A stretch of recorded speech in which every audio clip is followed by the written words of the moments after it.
Hello and welcome. For this reading, we're bringing through messages from the Arcturians. I just want to mention my cat Roswell is very active right now, so we might see him during the reading. We might hear him. Typically, he lays right down and goes to sleep when I start recording readings, but he's up eating right now and has been very present. So I just want to mention that in case you hear cat sounds in the background, that's what that is.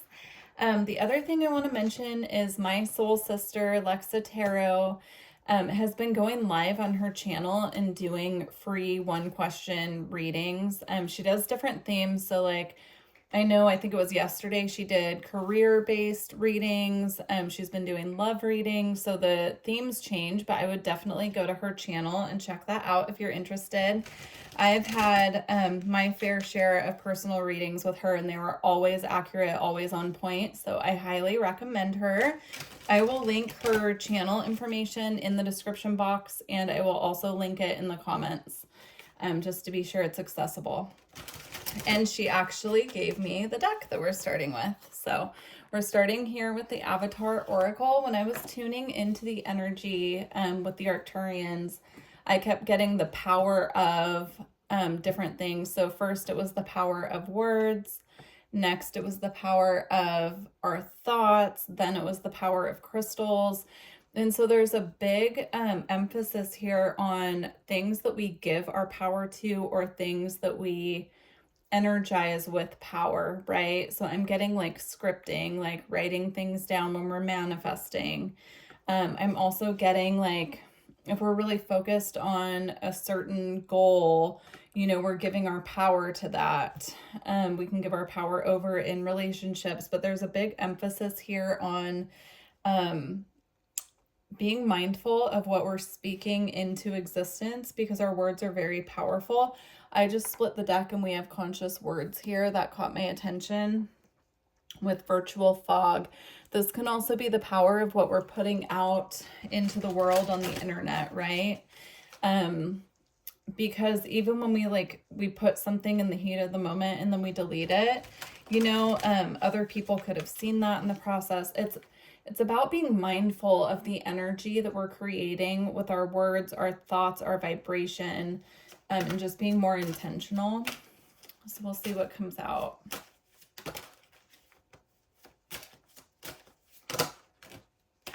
Okay, we have 3 cards here from this deck to start.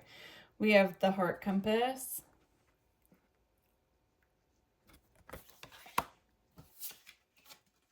Willpower,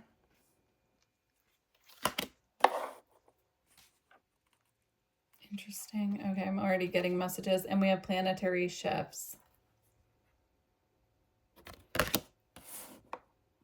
I'm getting the energy here of being able to shift our reality through our heart space combined with our willpower. So this is giving the energy here of the solar plexus chakra and the heart chakra working together and using those two energy centers. Here comes Roswell, by the way. He's probably going to make a cameo. My apologies. There he is. Okay, can you move, buddy? Come here. Can't sit right there. That's not going to work. Okay, my apologies, guys. I will try to remember to edit that out, but he was very, very adamant on sitting right in front of where I'm recording. So anyways, I'm getting the energy here of the solar plexus chakra, which is our seat of willpower, and our heart space. Those two energies combined, using those for manifestation through conscious thoughts, conscious actions, intentions, like being very intentional with our energy. And I'm also getting that those two powerhouse energy centers combined, see, I'm seeing it here too with the yellow and the green mixing together. It's like those two combined are making this energy so potent that it's capable of shifting our reality, shifting our timeline. So just to be mindful of what we're putting out into the world, specifically in regards to our heart's desires, our speech. I just keep getting that, like the power of our words, and I did shuffle, but again, I just looked down and virtual fog is on the bottom, and you can see here, this energy has a density to it, right? So like making sure that we're really focused on the highest possible outcome for ourselves, for others, especially when we're manifesting, when we're consciously calling new experiences into our reality is how I'm getting it. Now he's in here, so you might see him playing around. That's actually his cat tree that I like to cover when I'm doing readings. Yeah. So there you go. Yeah, here we have vibration, and it's here with soul tribe. So this is also being mindful of who we are spending our time with, who we are giving our attention to. Because if we're giving our attention to people, places, things, situations that are of a lower vibration, it's actually going to bring us down to their level rather than, you know, having them rise up to our level to meet us. I'm getting like a dense effect on the energy body. Being very mindful of that. Yeah, we have evolution. This is a part of evolution. I'm also picking up the energy here of DNA activations coming through. As our DNA shifts, gets activated and changes, and we're going through this planetary shift with the Earth, if we're staying in a dense pattern or around dense people, places, and situations, this evolution just isn't possible because it's dragging us down. We have to be in our highest frequency for these shifts. And again, we have soul tribe.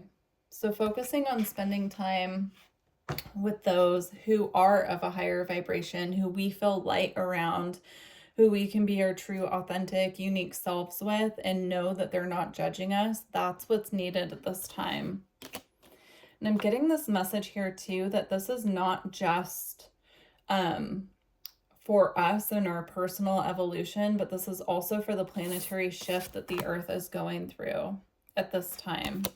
We're being asked to evolve into higher consciousness, higher timelines, really anchoring down our star family's energy as well to the planet, to assist Earth through her shift at this time. Now, going along the theme of words having power, I have the Mood Crystals Oracle deck here. We're going to get some crystals to work with, and we're going to get also some messages with different thought patterns, vibrations, and things that we might need to work through at this time in regards to things we need to shift and overcome. But also, you know, this deck also has some really positive words, affirmations, and things that we can use to uplift ourselves. So here we have passionate. And this is the tangerine quartz. So this would be a crystal tangerine quartz that you could use to assist yourself with activating your inner passion, going after your passions. I'm seeing it as lightening up the energy field and bringing in this energy of wanting to create, wanting to get back to business. If you've been feeling stagnant, that would be the crystal for you. All right, let's see what else wants to come out.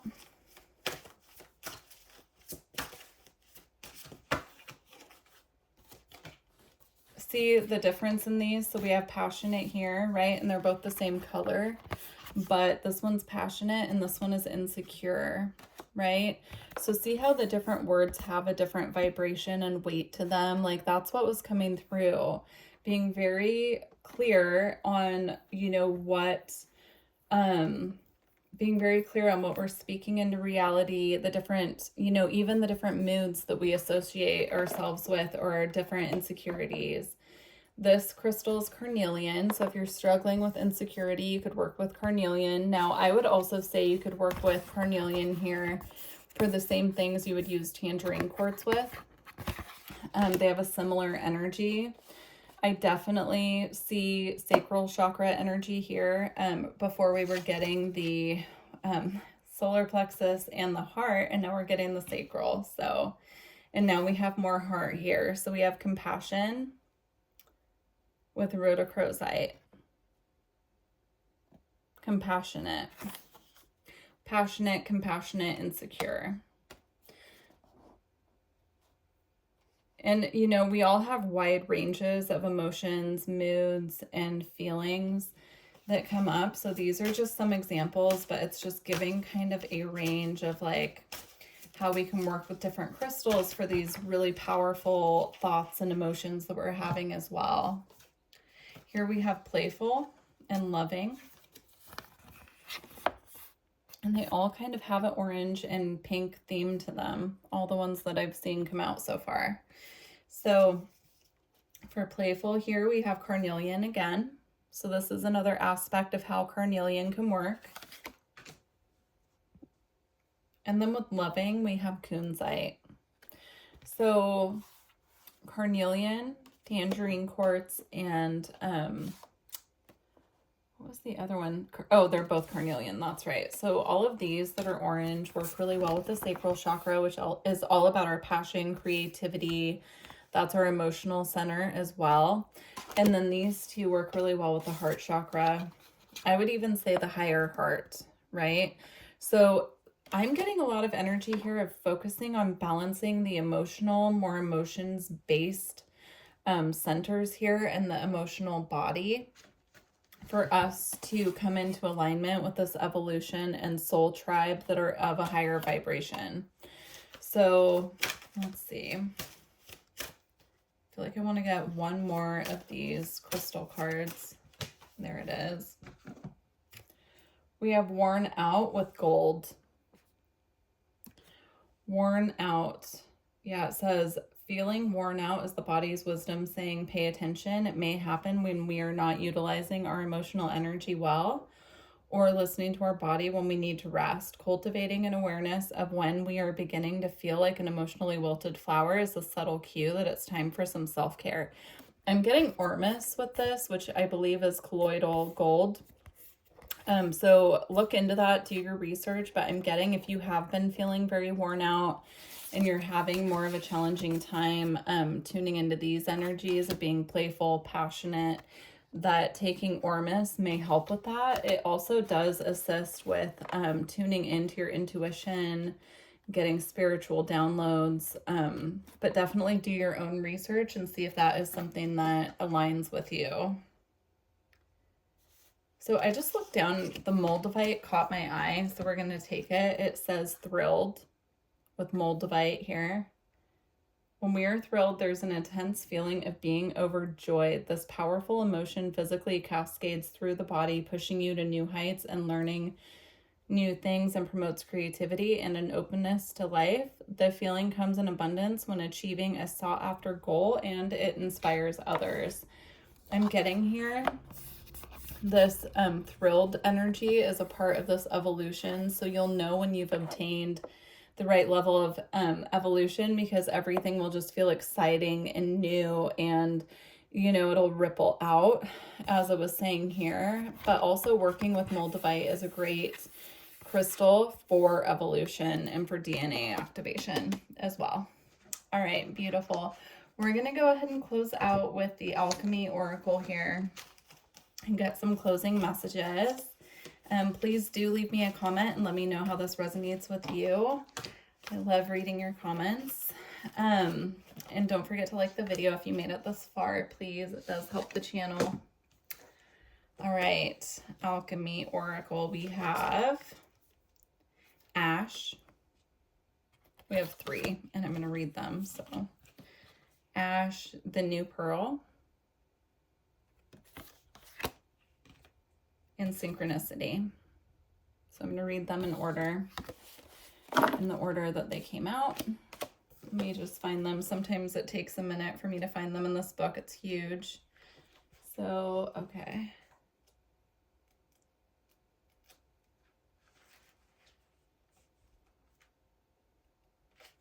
Okay, here we go. Here's Ash.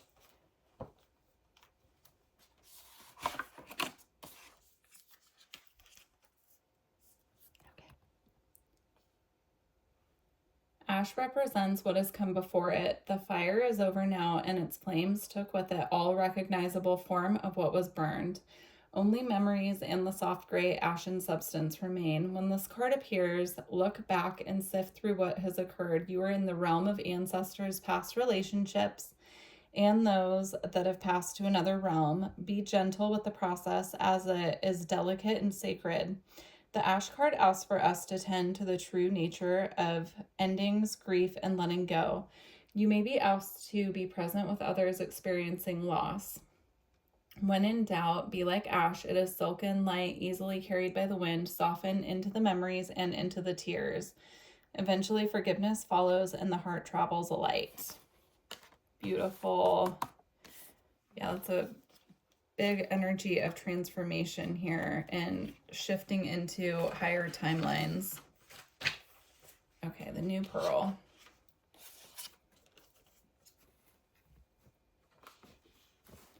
The new pearl is one of the great promises of alchemy. From a single grain of sand, the pearl forms slowly but surely in the salty mouth of the oyster.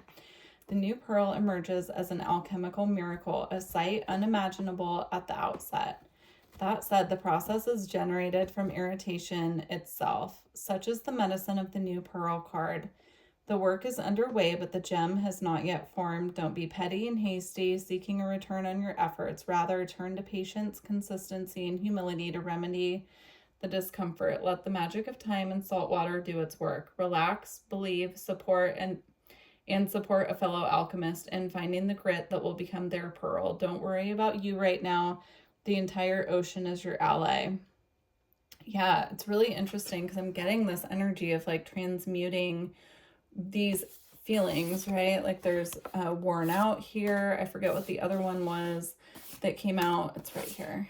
Insecure, like transmuting these more dense feelings and thoughts into the thoughts that are more loving and compassionate. So that ties it together beautifully there.